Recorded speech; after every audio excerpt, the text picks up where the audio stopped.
and welcome back to our podcast, My Sisters TBR. I'm Stacy. And I'm Rebecca. We're two sisters co-hosting a bookish podcast where we will be talking about the books we've read, the books we're reading, and the books we want to read. And some of the book news that we pick up along the way. In this episode, though, we will mainly be focusing on books that we have read this month. I think I had 8 this month. Oh my god. Okay. So this is basically your episode. I'll keep it brief. I have read 2 this month. Do you have like any that you're currently reading? I mean, obviously still I think Wings we're and both. Women. No, but I haven't started anything else yet since I finished like the featured read. Okay. Yeah. We're in the same boat. Okay. I'm like kind of in that end of month slump where I've like pushed myself to read all these books this month to try to clue them up for the end of month episode, and now I'm just like, whew, okay, I need like a day to take a breath. Yeah, I kind of feel the same way. Like, I know I only read 2, but I just after like I always get into like little bits of slumps anyway after I finish a book. Like, that's why I do like to read a couple at the same time, because I know that like once I finish that, I'm just gonna be like, shit. Yeah. Where do I go from here? I don't get that. Like, I'm not like that when it comes to reading. I'll just devour a book and then I want to pick up another one right away. I go through phases. I've seen a lot of people, though, that do need to take that time after a book to let it process, to grieve, to whatever, to try to get back into the mindset of starting another book. Yeah. I don't know. It's not I find common. Like, because I know last year or 2 years ago when I read, there was like a week where I read 3 Colleen Hoover books right back to back to back. Which, like Ilsa, I wonder how her heart is doing. I did the same thing with the Colleen Hoover books. Like, I read, I think 3 or 4 right back to back, and I was hurting. Yeah. I mean, especially like so much, depending on which books it is. Yeah. Like, I think the ones that I read were All Your Perfects, November 9, Reminders of Him. Oh my god, that absolutely killed me, and I'm pretty sure I just blacked out that whole week, and I was just like, my heart was just crushed. I did Reminders of Him was the first one I read. Ugly Love. Oh my god. It Ends With Us. Oh my god. And then like a week later I read Heartbones. Oh Jesus. So like the first 3 were like real big doozies. Yeah. Heartbones wasn't too like it's not as bad. It was but those 3 I found were I was destroyed. Your poor heart. Yeah. But now I want to go back and reread them again because they were January of last year, so I mean it's been a year and a half since I've read them. God. So good though, and I know like you either really like Colleen Hoover or you really don't. Yeah. And I don't know. I don't know why people don't. I know it's Wattpad vibes. I get that. But they're just so easy to read. Wattpad vibes. What's like that? Back in the day, Wattpad. It's like very amateur writing platform. There were like a lot of fanfics. Who cares if it's... Oh my god. Anyway, I'm gonna keep my opinions. We don't want to get canceled. Yep. Anyway. Back to July's reading, not January 2022. So this month, like I said, I read 8 books. You read 2? Is that what you said? Okay. Yep. Do you want me to start and then you just cut in after a couple books? Yep. Okay. I did finish the second book in the Bonds That Tie series by Jay Bree. The first one was yes. Broken Bonds. I read that one in June. And then Savage Bonds, I finished that July 1st. So, like, that was the very first day. Finished that one. I think I did the audiobook for that one, and I had it finished one weekend of work. Oh my god, that's not bad at all. Yeah, it's really, really good series. Very slow burn. Why choose? Fantasy. It's like a lower level fantasy. It's not like really big in your face, you know? Okay, I like that. Yeah. I rated that one a 4-star. I won't read out the description because it could get spoilery because it's the second book of the series. But yeah, 4 stars. I have a feeling that this whole series is going to be like a 5-star series for me though. Okay, damn. It's really good. And I really think that you would like it with how, like, it's a slow burn romance, but the books are fast paced. Okay. So like they're kind of, they're not very big. So they feel like you're getting through them pretty quick, kind of like That's what the I Never need. King series, right? Like you. Oh, yeah. The next one that I read was The Spanish Love Deception by Elena Armas. I rated that one a 4-star. Okay. Probably leaning more towards a 4.5 because it was a really, really good book. I shall read it out. Okay, give it to us. Okay. Catalina Martin desperately needs a date to her sister's wedding, especially since her little white lie about her American boyfriend was spiraled out of control. Now everyone she knows, including her ex and his fiancé, will be there and eager to meet him. She only has 4 weeks to find someone willing to cross the Atlantic and aid in her deception. New York to Spain is no short flight, and her raucous family won't be easy to fool. Enter Aaron Blackford, her tall, handsome, condescending colleague, who surprisingly offers to step in. She'd rather refuse. Never has there been a more aggravating, blood-boiling, and insufferable man. But Catalina is desperate, and as the wedding draws nearer, Aaron looks like her best option. And she begins to realize he might not be as terrible in the real world as he is in the office. 487 pages. I did not feel like it was that long of a book. That's like a decent size. And you said... Yeah. No, it was the last one you said you finished in a weekend. Did you listen to the audio for this one too? This one was the audio as well. This one took me... I started it that same weekend that I finished Savage Bonds, and then it was like the following weekend of work that I finished it. So it was probably more of like a 3-day listening to the audio. Which, I mean, most people probably finish it well before I did, but I've got a kid screaming at me for... many, many hours of the day, and it makes it really hard to listen to audiobooks, so... Yeah. But it was really good. It had, like, that, like, kind of like the workplace trope, the enemies to lovers. Oh, we love those. Yeah. And the scenes were just so well done. I've heard really, really good things. I remember seeing a lot of, like, TikToks and stuff about that, like, people recommending that book. Mm-hmm. Yeah, like there was a lot of banter. It was like a slow burn. Grumpy versus Sunshine, which was also another big plus. Yep. And then like the whole fake relationship thing it got fun because there was also like an issue with them having to stay in like the same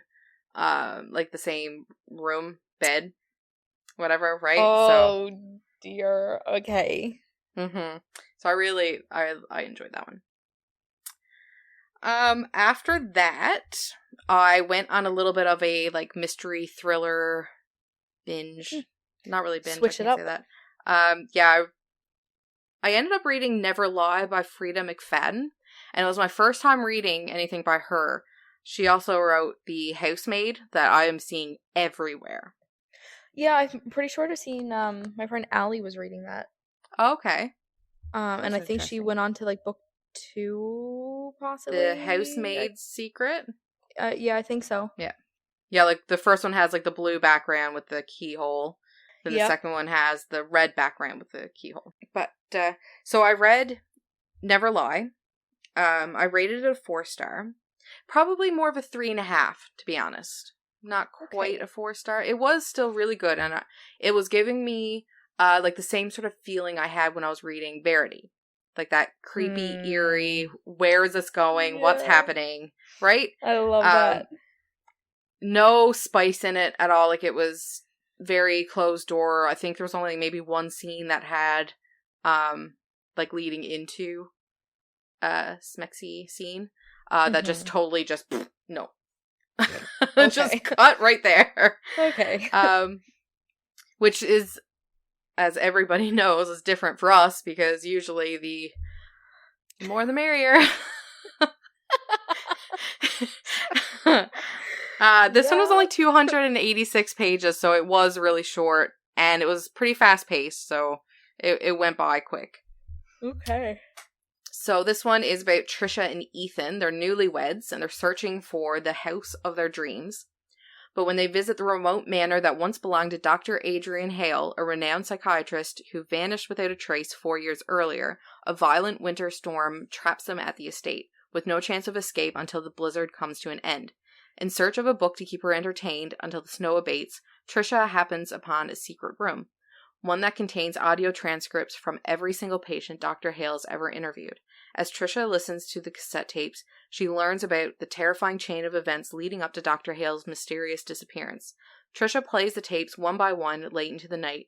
With each one, another shocking piece of the puzzle falls into place, and Dr. Adrian Hale's web of lies slowly unravels. And then Trisha reaches the final cassette, the one that reveals the entire horrifying truth. Oh, see, okay. I can see how that gives you Verity vibes, because that's like with her reading the manuscript. Yes. Yeah. Oh, this was God. Exactly.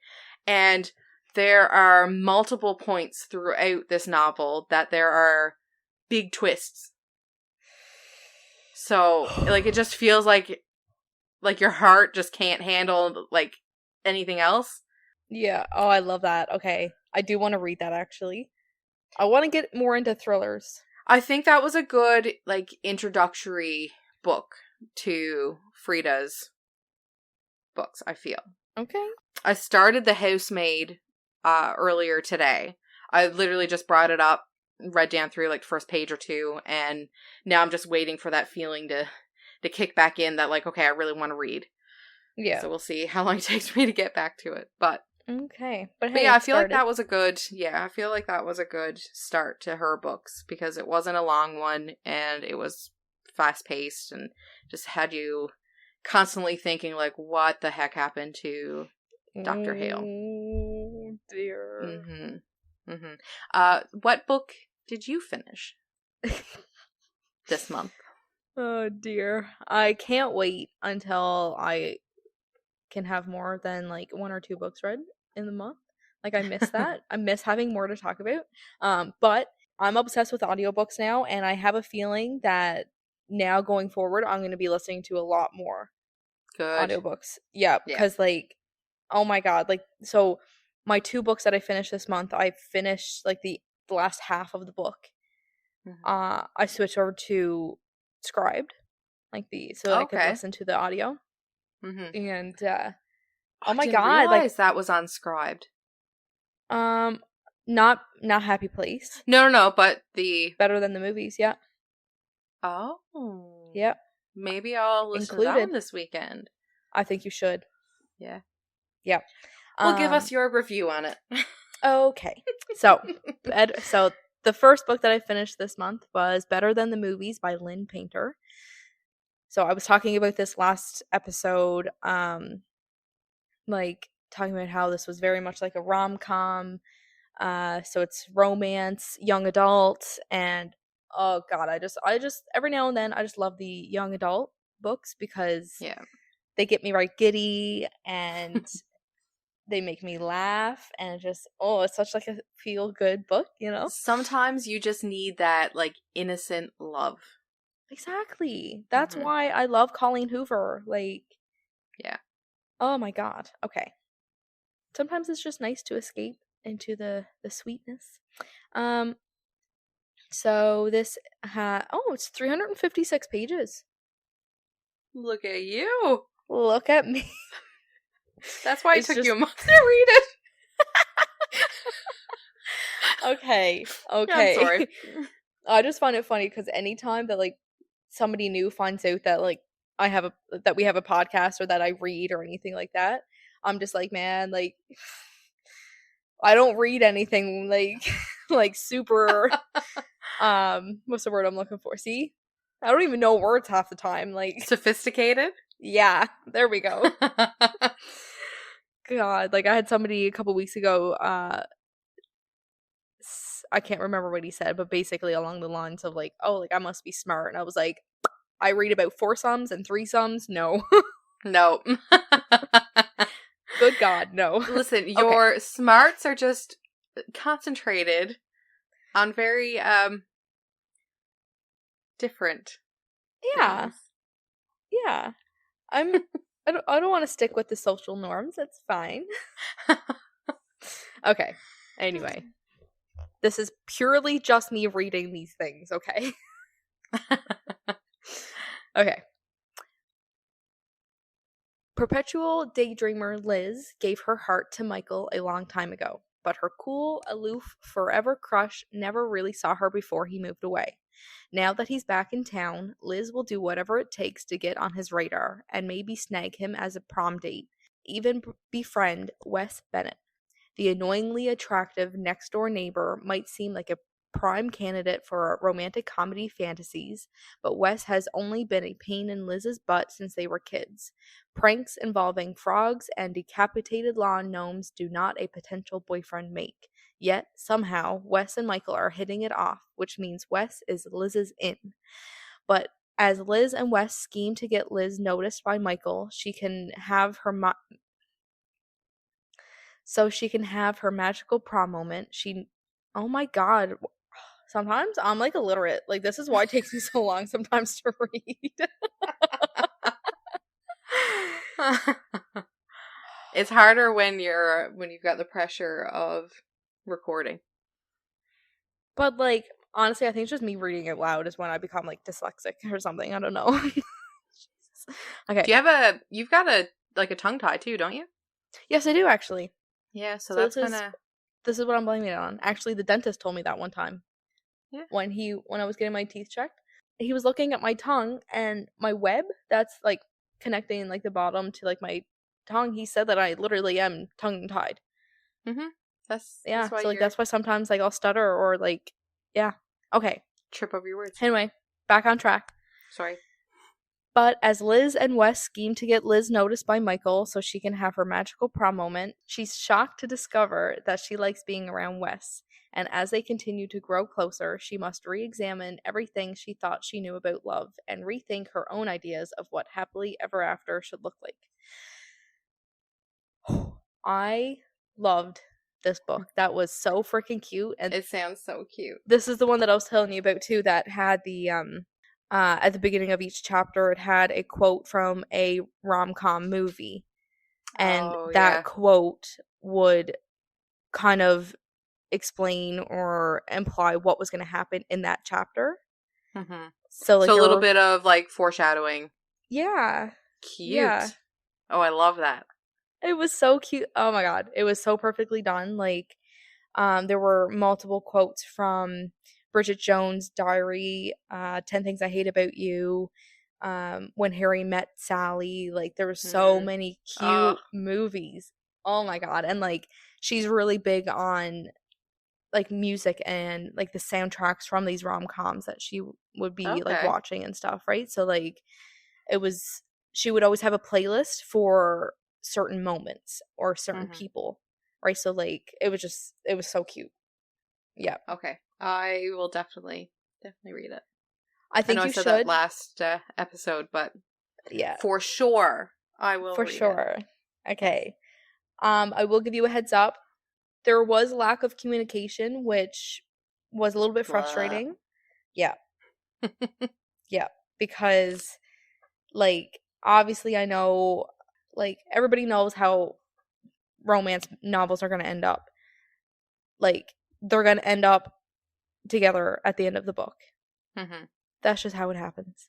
Yeah. But they could have been together from the very freaking beginning if she just told him how she felt. Yeah. Right? Yeah. She just didn't.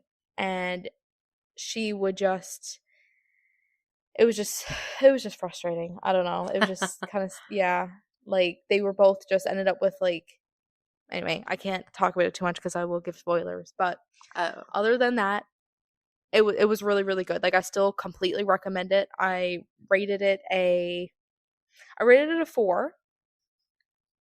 I didn't rate it the full 5 just because like comparing it to like my other 5-star reads, it wasn't like quite up there. This was okay. Yeah. This was like the shiny buffed 4. Yeah. Not so much the big shiny 5. It was just a shinier 4. Okay. Exactly. Like completely. Like I wouldn't I wouldn't give it any less than a 4 cuz like comparing it to other books that had like the miscommunication in it, like it wasn't near as bad as ones that we've read before. Could you kind of forgive it a bit because they were basically like kids, teenagers? They're teenagers, right, in this? They're in high school. Yeah, okay. Right? So it's like their brains aren't fully developed yet. That's okay. We can forgive them.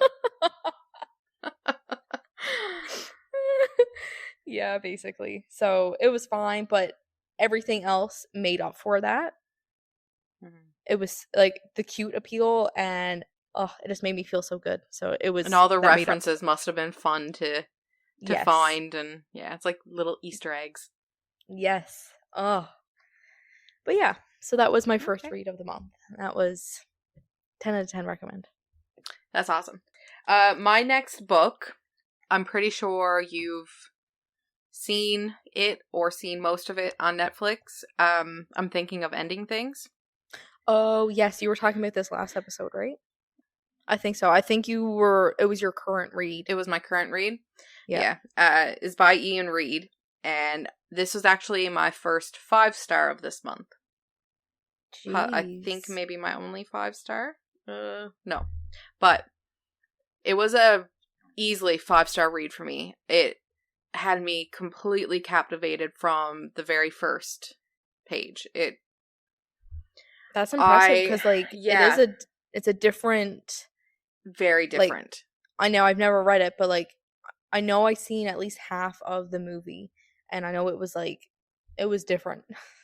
Yeah, the movie was a little like I don't know, a little more bizarre than what the book was. The book was definitely eerie, creepy, weird, just like it had me on the edges of my seat. I didn't know what was happening, where it was going. It's just everything felt like it was just all up in the air and you were just waiting for it to just come crashing down. That was the feeling I had while reading this book. Yeah. The movie, they actually kept changing certain parts of her appearance throughout the same scene of this movie to give the watcher that same sort of like there's something off here and you're not really able to tell, but giving you that feeling like very unsettling.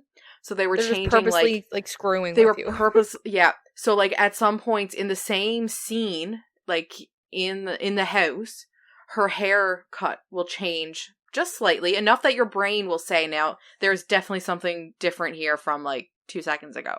That's so right? It was just weird. Subtle enough. Or like the shape of her sweater would change, or her dress would be outside of her sweater instead of under her sweater. Like just very subtle, weird things like that. So that was like so the whole book was giving you these feelings of just unsettled eeriness. So the movie had to try to incorporate those feelings, and this is how, like, one of the ways that they done that.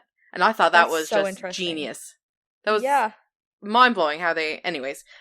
So I definitely recommend going into this completely blind. If you have not seen the movie, even if you've seen the movie, still read this book. But don't look up reviews, because you may get it spoiled. Just go in blind. Don't look anything up. And listen to the audiobook, because that just really sets the bar for eeriness. Oh, God. Okay, so in the audiobook, like, was it a female perspective or a male perspective? Female, yeah. It was from the girlfriend's point of view. She's going to her boyfriend's parents' house. It's right? And she's thinking about ending things with the boyfriend. And you don't really understand why, because throughout the book, like, she obviously cares for him. Like, they have a good connection there, but I think it, like, boiled down to maybe just too comfortable. Yeah. In the relationship, maybe. But either way, it's just, there's so much more to it than that. Just do yourself a favor and listen to it. It's unscribed. Okay. So. Okay. I mean, I do want to read / listen, whatever, more thrillers. You know, hey, next month, let's just have a thriller themed month, and we literally only read thrillers or mysteries. Okay, so we'll umbrella it. Yeah. Anything that falls under, like, a thriller, mystery, horror. Yeah. Anything. Yeah. Anything that's just not romance. How about that? Anyway, moving on. Okay. So I read 3 other books other than the featured read. So I'll just plow through them. You go through those. The Takeover by T.L. Swan. That's the second book in the Miles High Club series. Oh, yes. I read the first one, The Stopover, back a couple months ago. Yeah, I remember you talking about that. So this one, it was really good. It really pulled on some heartstrings because she's a widowed mother of 3 boys. Oh, God. And Tristan Miles, which is one of the Miles brothers, his whole, he's an acquisitions, like, he'll take companies that are, like, going under, buy them out, and basically, like, merge them into their own empire. Okay. That's what he does. So, okay, Claire's husband dies. She takes over the company. I think they're, like, a news, I don't know if it's, like, journalism, news, whatever. And it's not going well, so he approaches her to help her out from the hole that she's digging herself into. He's going to buy it out. She absolutely does not, because this is supposed to be her son's legacy. And I'll just read out the plot. Okay. I first met Tristan Miles at a meeting where he's trying to take over my late husband's company. He was powerful, arrogant, and infuriatingly gorgeous, and I hated him with every cell in my body. In the shock of the century, he called me 3 days later and asked me on a date. I would rather die than date a man like him, though I do have to admit it was good for the ego. Turning him down was the highlight of my year. 6 months later, he was the guest speaker at a conference I attended in France. Still arrogant and infuriating, but this time surprisingly charming and witty. When he looked at me, I get butterflies. But I can't go there. He's just a player in a hot suit, and I'm just the widow with 3 unruly sons. I just need this conference to be over, because everybody knows that Tristan Miles always gets what he wants, and what he wants is me. Okay, so enemies to lovers. Yes. Already know that. I think my favorite part was, like, the beginning of this book, like, she really does not like him. She thinks that he is just this like it says in the plot, player in a suit, you know. Yeah. So when she's like doing this conference to try to, it's like a wellness thing, trying to get herself back in the right headspace. It's like going away to Paris. It's this really nice, you know, to get away from it all. And he's the guest speaker. And when she notices that it's him up on the stage, she literally stands up and just, like, leaves the auditorium or wherever it is. And he's freaking up there at the mic, and he calls her out and says, "Claire, sit your ass back down." Can you imagine? And she just froze. Oh my god. But they had so much chemistry right from that very first, like, meeting, and then him calling her, like, and asking her out for supper. And she's just like, no. But go girl. It was very fast paced, I found. Like, it wasn't enemies to lovers, but it was still, like, everything was happening so fast. And The him and her 3 sons, the first initial meeting, it's literally worth reading this book up to that point just for that first meeting. Because it is chaos. Absolute and utter chaos. I was laughing while reading this. So, like, yeah, like the sons don't want The sons them. do not want him. No, and they definitely do what they can. Now, not all of them. I think the youngest one took to him okay. Like, he was a pretty sweet little kid, but... Okay. Yeah. Yeah, it is worth reading. And you can, I think, read it without reading the first one. It feels pretty standalone, I think. Oh, okay. I like when books are like that. Yeah, I mean, where they're brothers, the first book is, the couple and that is brought up, but I mean, it's nothing that's spoilery or anything, by the end of the book they're going to be together anyways. Yeah. That's how all romance books work. Yeah. We can call it from a mile away. Yeah. So I rated that one a 4-star. I think the only reason why I docked a star for that was because there was a part that just felt, I don't know, like it was just a stupid...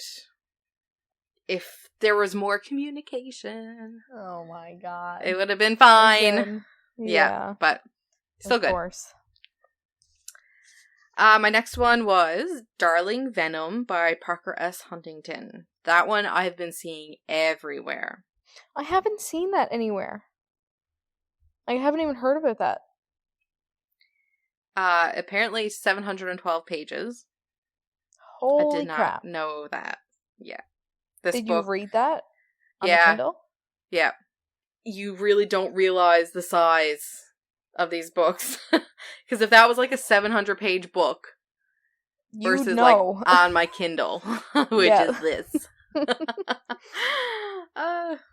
This one like ripped my heart apart. This was a very difficult book to read, so watch the trigger warnings. No, dear. Because there's lots. Okay. No, okay, I can't say there's lots, but there are a number of big, common triggers. Okay. My first love ended in tragedy. My second began with his brother. From Wall Street Journal bestseller Parker S. Huntington comes a broken love story laced with angst and forbidden romance. I wasn't supposed to be on that roof on Valentine's Day. Neither was Kellen Marchetti, the school's designated freak. We met on the verge of ending our lives. Somehow, the tattered strings of our tragedies tangled and tightened into an unlikely bond. We decided not to take the plunge and agreed to check on each other every Valentine's Day until school ended. Same time, one roof, 2 restless souls. We kept our promise for 3 years. On the 4th, Kellen made a decision, and I was left to deal with the consequences. Just when I thought our story ended, another one began. They say all love stories look the same and taste different. Mine was venomous, disgraceful, and written in scarlet scars. My name is Charlotte Richards, but you can call me Venom. So obviously, given the fact that it's about suicide, that right off the bat is a difficult conversation. Yeah, definitely. But it also deals with like her losing her parents as well. That's not like a spoiler. That happens like right then, like beginning of the book. Like that's a okay. Yeah. And like drug and alcohol abuse throughout. There's a lot. But very, very good book. Yeah, I have never even seen that on TikTok or anything. I don't know. I rated it 4-star, and I don't think it was quite a 5-star because towards the end of it, like, I was skimming the epilogue. Yeah. Like, I wasn't fully invested by the end of it, I guess. But it still wasn't, it's not like it was bad. It's not like I didn't like it. It just felt like it was done. And it kept going. Oh, okay. In the like epilogue, it needed right? To just end, like everything was clued up at the end. Yeah. Okay, which is like fine if they just didn't put in the epilogue. Yeah. Okay, gotcha. Or just condense the epilogue a bit. Because the epilogue just felt like it was really, really long. I know that they needed parts of it to clue up additional storylines. Okay. We'll say. Yeah. But And then one last book that I finished yesterday. All right. That I rated 5 stars. Oh my goodness. A 2 5-star 2 5-star month. Yeah. Wow. I finished The Soulmate Equation by Christina Lauren. I think out of the books that I've read, I have the most, 5 stars. Okay, shit. Other than Colleen Hoover. I think Colleen Hoover, I have more 5 stars in her books. But Christina Lauren, literally every book that I have read besides the On Honeymooners, because that one I think I decimated that one the last episode. Yes, you did. But Love in Other Words, now The Soulmate Equation, Josh and Hazel's Guide to Not Dating. Anyways, just a lot of her books are absolute 5-star gems for me. Is that the author that's actually 2 of them? Yes, Christina and Lauren. That's so crazy. Yeah. And I had no idea until I picked up The True Love Experiment, which is the second book of The Soulmate Equation, at Walmart. And I looked at the back, and I think I sent you the picture of it. And I was just like, I had no idea that this was 2 people. Wait, there's 2 faces there? That's literally the only reason why I started The Soulmate Equation, was so I could read The True Love Experiment. Sorry. Yeah. And I'm so happy I did, because I was after rating it 5 stars. So this one is 416 pages. Okay. It's a good size. Yeah. This one had, it was enemies to lovers, kind of, but it was also, really fast-paced. It was almost like an insta-love as well. Okay. Which is a really weird, but I'll read it, the plot, so we got a better idea. Okay. Give it to us. Single mom, Jess Davis, is a data and statistics wizard, but no amount of number crunching can convince her to step back into the dating world. After all, her father was never around, her hard-partying mother disappeared when she was 6, and her ex decided he wasn't father material before her daughter was even born. Jess holds her loved ones close, but working constantly to stay afloat is hard and lonely. But then Jess hears about Genetically, a buzzy new DNA-based matchmaking company that's predicted to change dating forever. Finding a soulmate through DNA, the reliability of numbers, this Jess understands. At least she thought she did, until her test shows an unheard of 98% compatibility with another subject in the database, Genetically's founder, Dr. River Pena. This is one number she can't wrap her head around, because she already knows Dr. Pena. The stuck-up, stubborn man is without a doubt not her soulmate, but Genetically has a proposition. Get to know him and we'll pay you. Jess, who's barely making ends meet, is in no position to turn it down, despite her skepticism about the project and her dislike for River, as the pair are dragged from one event to the next as the diamond pairing that could launch Genetically's valuation sky high. Jess begins to realize that there might be more to the scientist and the science behind the soulmate than she thought. The Soulmate Equation proves that the delicate balance between fate and choice can never be calculated. Okay, this book was phenomenal, Rebecca. I loved this book. That's such an interesting, different take for a book. Right. And it was so amazing because all of the characters in the book just have so much chemistry together, and I don't know, it was a really good supporting characters in just about any book I've ever read. Interesting. Okay. So you said that was book 2? Yeah. No, this was book 1. That was book 1. Yeah. Okay. Yeah. The True Love Experiment is book 2. That one is her best friend. Right. Jess's best friend. Yeah. And you haven't read that one yet? No, not yet. I have it on my shelf. And it's taunting me. You can have that be your extra maybe for next month. Maybe I'll read it now and finish it before August. There we go. This is still July, right? You got one day. I have 5 hours. Yeah, true. Oh, but it was just so good. I really, really enjoyed the characters and the chemistry between the mains. And not to mention, just hilarious, just hilarious, like, situations that just felt so real. That, like, you have to be, I don't know, and it was the same thing with that last Miles High book, or club, that I read. Was like, you almost have to be a parent to get the humor behind some of the situations. Now, it's not like a book that, like, you wouldn't enjoy or that you wouldn't find the comedy in it, but it's just, as a parent, it just hits a little different. Yeah, right? So it was similar in this book. Like, some of the conversations that she has with her daughter. And, like, I could see it because I've heard, like, Maddie say things like that when she was 6 or 7 years old. Like, it was so funny. Oh, I love that. Yeah, but that was a really good book, and I highly, highly recommend it. Yeah, I need to start reading some more of them. Yeah. Or not some more. I need to start reading them because I haven't read any yet. Oh, they're so good. I think all that's left now is the featured read. So take it away, Ernie. It's gonna be a bumpy ride. Oh my god.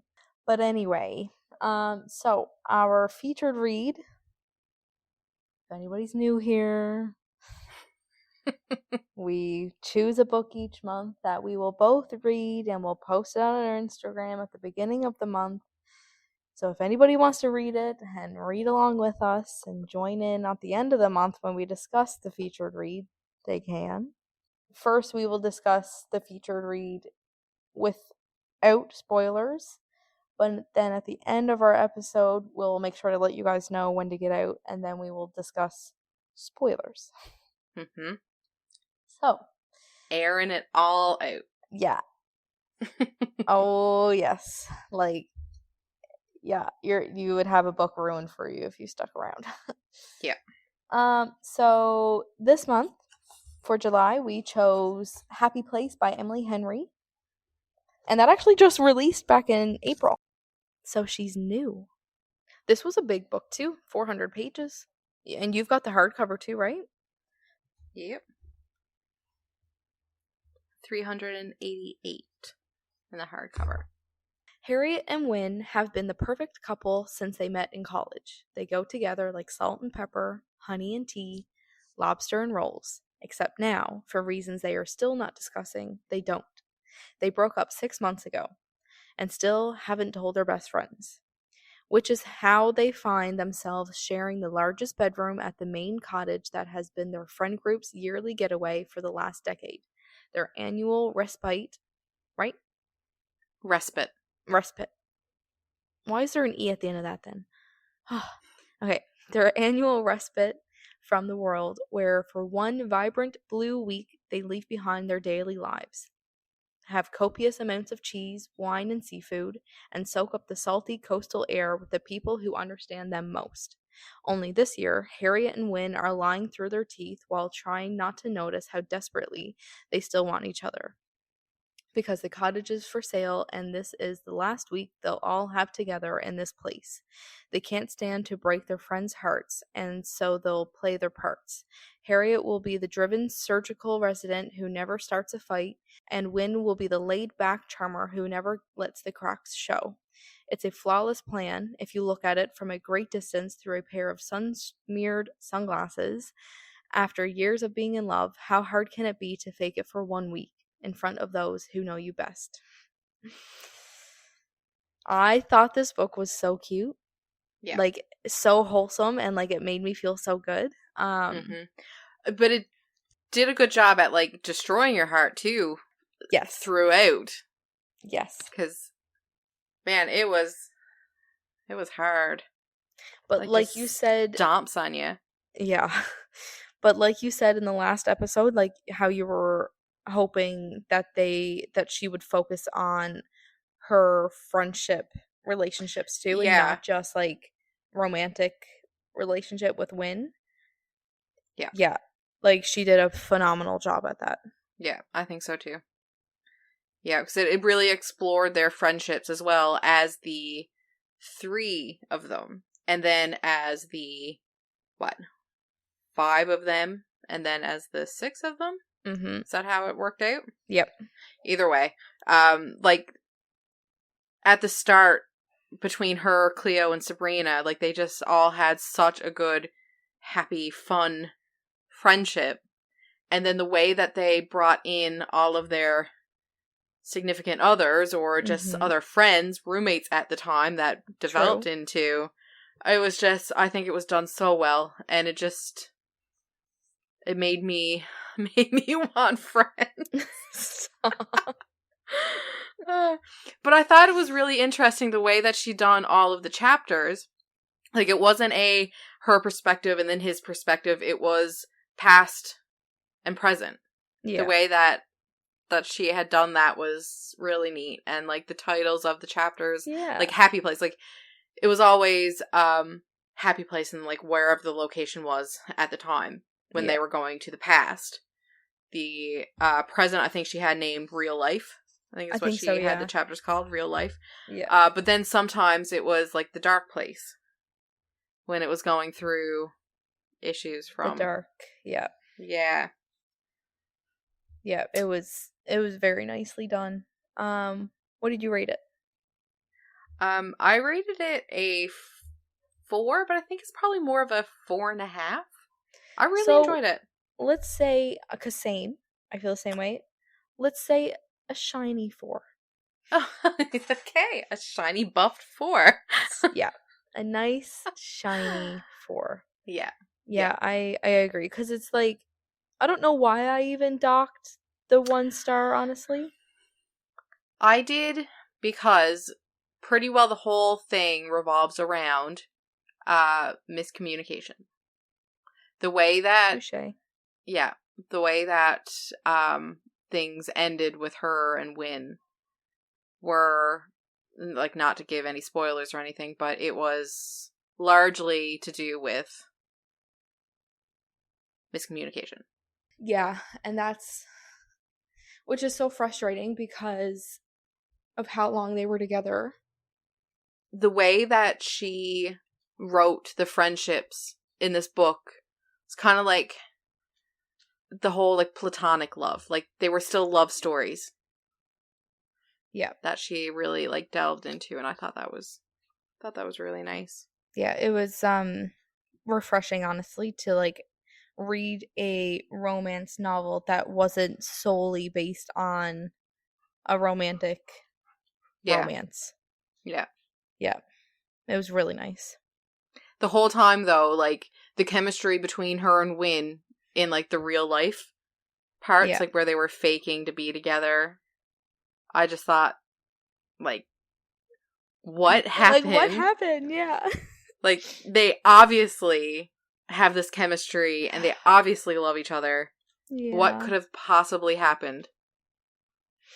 But we can't talk about that until the end of the episode.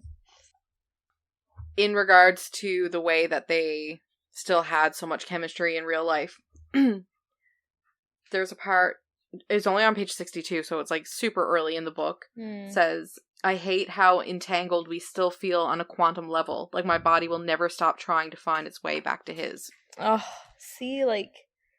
Swoon. Yeah, like, their connection, and then, honestly, even just, like, the connection that they all felt with this cottage, too, from being there for, like, every year for a decade. Yeah. Like, at the very beginning, I think this is, like, literally 2% into the book, it says, what can you feel? Sunlight everywhere, not just on my bare shoulders or the crown of my head, but inside me too. The irresistible warmth that comes only from being in the exact right place with the exact right people. Oh, I love that. Right? Like, that's so nice. Yeah. I know I read out the beginning of the book, the last episode. Yeah. But, like, I still think about the imagery that she set with that one first page. Yeah, like, it was beautiful. Like, her, like, I could picture that. I could feel it. Yep. Like, I loved it. It was so descriptive that I literally thought that it was a third person point of view.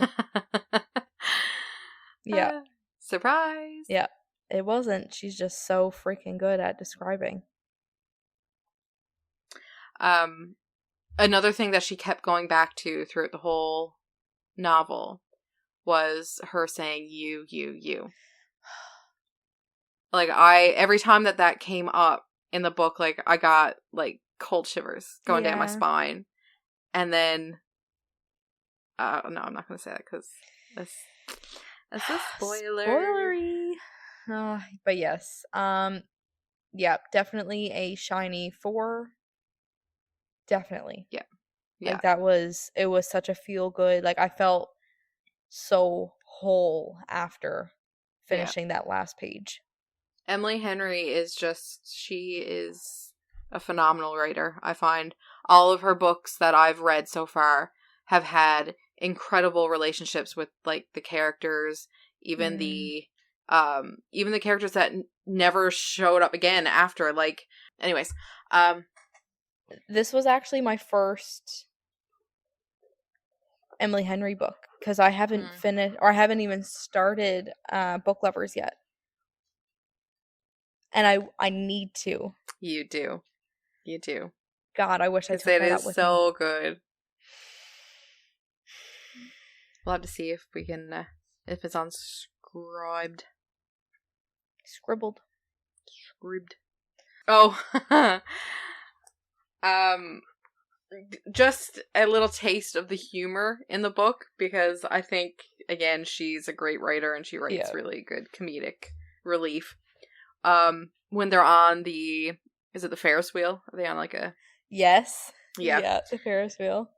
Yep, and somebody drops a bra down on top of them.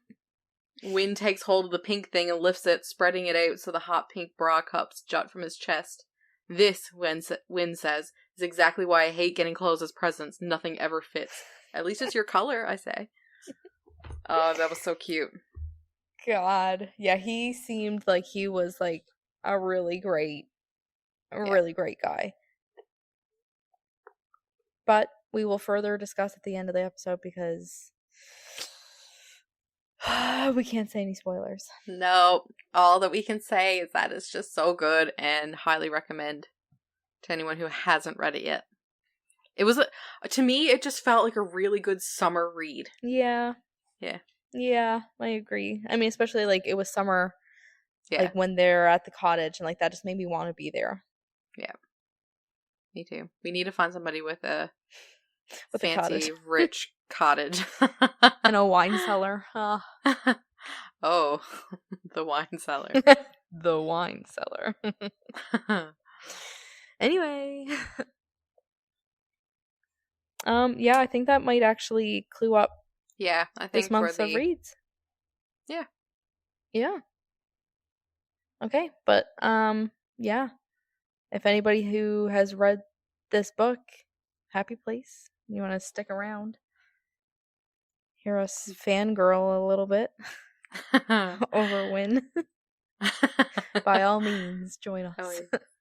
Don't forget to check out our Instagram tomorrow.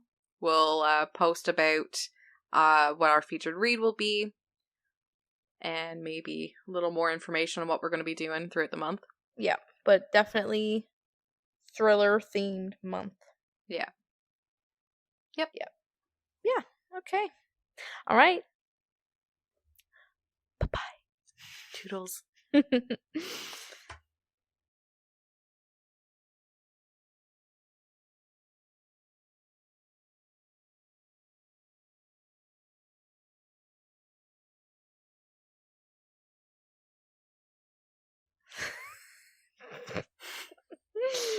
Oh, God. Okay. Welcome back. Hi. If anybody even bothered to stick around. So, right off the bat, what did you think of Sabrina's reaction when she found out that they lied about being split up and the confrontation that was there? Like, See, I don't know. I'm kind of like conflicted with that. I know that they've been best friends for so long and they were all this like close knit, basically like a little family. Yeah, wait, it was found family for sure. Yeah. Yeah. But like, so I understand her concept of like, okay, we're all supposed to be communicating and like they should have told them. But at the same time, that's their personal business. And if they weren't ready to share that and to even recognize or acknowledge that like that actually happened, like as soon as they say it out loud and tell people, that's it. Like Yeah. that makes it real then. So like I understand both sides, but I think Sabrina may have overreacted a little bit because like Yeah. I didn't like how she knew and she was so schemy the whole trip, like putting them in, the fancier room yeah. and like scheduling them together a lot. Like I just felt like that was really slimy Yeah, of it her. wasn't fair. No, and I mean I understand wanting to have your best friends back together. I get that. Mm-hmm. But she went the wrong way about it, I think. Yeah. And between like her and Parth, like when he's seen the text messages on Wynn's phone and didn't bring it up, like he just told Sabrina and then Yeah. everything just, went from there. I feel like it could have saved a lot of issues if he just said like, man, like what's going on? I'm here. Yeah. What's going on? They didn't know what even happened. Yeah. You know what I mean? Like for them to break up. So like I think that's kind of unfair for her to be like putting them in the same place so Close often. quarters. Yeah. Yeah. It's Like not very trying to force fair. it. Yeah. Yeah. I mean, I guess in a way too, you can look at it and say it obviously worked. I mean, true. It did, which I'm so thankful for because like that whole time I was just thinking like, man, like they're just not going to end up back together. Yeah. I really really thought that. It was tricky for a little bit. I thought that this was going to go like a totally different route and not end like your normal romance happily ever after, that it was going to be more along the lines of the platonic love between all the friends being the happily ever after.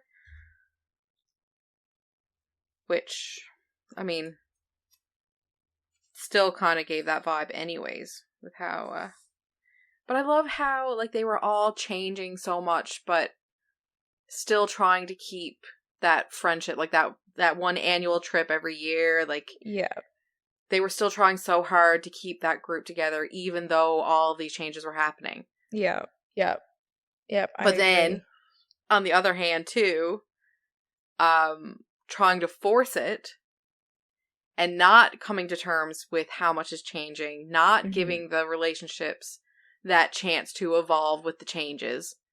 You were kind of still just like trying to shove everybody that, are different shapes back into this box of, we're going to the cottage. Yeah. This is what has to happen. This is, Yeah, and especially like and I over feel, a decade, like you're gonna change. Yeah. And I feel like Cleo was the one that felt that the most out of all of them. Yeah. I think. And especially, I mean, I feel like that just came with her being pregnant. Yeah. Like unless she started feeling that before, but like she mainly felt that. Yeah. After being pregnant. Yeah. I don't know. But the main thing that I liked about that, like with everybody still changing, because like Wynn went through some traumatic shit. Like with his dad. And then his mom. Yeah. Like that's so traumatic. Diagnosis and everything. Yeah. But yet he still loved Harriet just as much as that first day when they were two completely different people.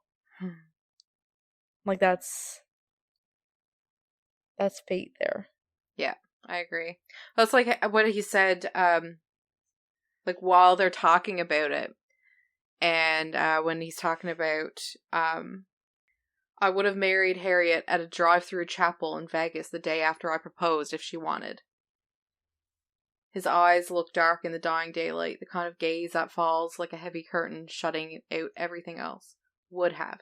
That past tense of it or the past tense of it slices through me.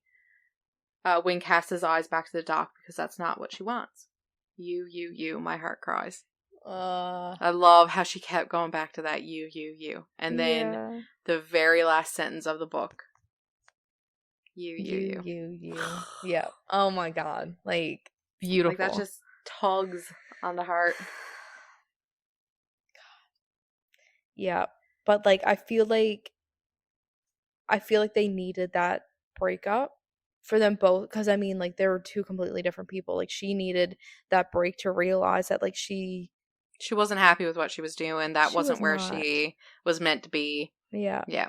And, like, I know people say, like, oh, like, you shouldn't, like, you need to be, like, find happiness outside of, like, your significant other. They were meant to be together. The part where her mother says, when her mother comes out and visits them, if I can find it, in Montana, and, like, the whole trip she's not talking, she's obviously upset about something. Her mother says, I gave up everything. And Harriet says, I know, you gave up everything for us, and I understand what it cost you, and I'm sorry. And then her mother grabs Harriet's elbow and says, Harriet, no, that's not what I mean. I gave up everything for your father. He wanted to keep working. He wanted to move to Indiana. And I thought if he was happy, that would be enough. It's not that I'm not proud of you. I'm terrified for you, honey. That you're going to wake up one day and realize you built your life around someone else and there's no room for you. It was never about the Christmas card. I wanted you to be happy. Oh. Right? Like, and I know in this situation, like, Harriet says, like, it's different for her and Wynn, that this is what makes her happy, being in Montana, you know, following her pottery hobby to create, you know, an actual life. So I know it is different between her, but how freaking real it is that, like, her mother's relationship with her father. Yeah. How common that is. Yeah. Oh my god, yes. Right? Like, yeah. It's rough. It's sad. Yeah. Oh my god, like, she did such a good job at just describing all of that. Yeah. I'm just looking down through the reviews. Oh god. There's two here that are 2-star ratings. So the first one says, bro, no offense, but this book made me glad I was single. And the next person also rated a 2-star and said, I agree that this book is Taylor Swift coded, as in me and Emily Henry books are never, ever, ever getting back together. Oh my god. Yeah. No, I thought it was such a good book. It was. Oh my god. It was so wholesome. Oh my god, and another thing too, it said, like when said, oh, in every universe, it's you for me, even if it's not me for you. Oh my god. It Swoon is. again. Yeah, they definitely had like an epic love. Yeah. Like, I know, again, the miscommunication issues that were there, because Harriet thought that she was doing the right thing for Wynn to be like, it's okay, we can keep pushing the wedding, you know, you can go live with your mom, everything will be fine, whatever. Yeah. I understand her putting aside her own feelings, because I do that a lot as well. But, like, it totally backfired. Yeah. And that's the thing, like, she didn't even realize it, but, like, it made her seem indifferent, like she was pushing him away when she was just trying to do what was best, or what she thought was best for him. Yeah, and give him room and space to grieve. And yeah, when really he just needed her. Oh. Yeah. God. So sweet. So if anybody has read it along with us this month, we would definitely like to hear your thoughts on it. What did you rate it? Send us a message. Slide into our DMs. There we go. Okay, I think this concludes our end of month episode. I guess we will see you all again in 2 weeks. 2 weeks. Wow. Okay. Bye-bye. Bye-bye.